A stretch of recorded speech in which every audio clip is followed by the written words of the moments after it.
Hi guys, unboxing po tayo guys.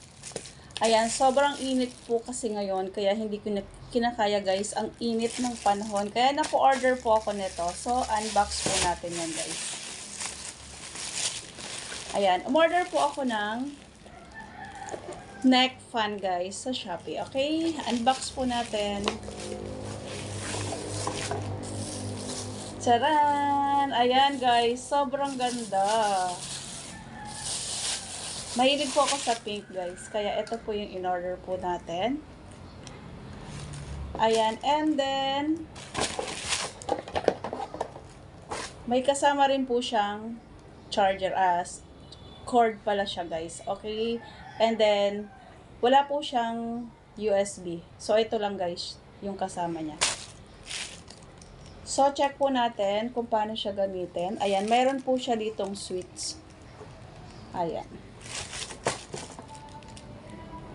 Okay, nakalagay dito guys. Nakalagay po dito, meron siyang tatlong pindot. Una, medyo mahina. Pangalawa, medyo malakas. At yung pangatlo, yung pinakamalakas niya na guys. Tatlong pindot meron siya. Okay?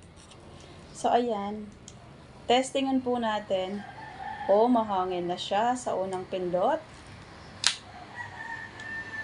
Oh, malakas po yung number 3. Malakas yung number 3 guys. So, ayan. Ayan, sobrang satisfied po ako sa nabili ko na to guys. Ang ganda. Ayan, kahit nasa trabaho kayo guys, hindi na kailangan ng maghawak pa ng electric fan. Yung iba kasi guys, di ba hinahawakan pa. So, ito, nakalagay na lang siya dyan guys sa neck. So, makakapagtrabaho pa din po tayo. Okay? Ayan, sobrang init po kasi ngayon.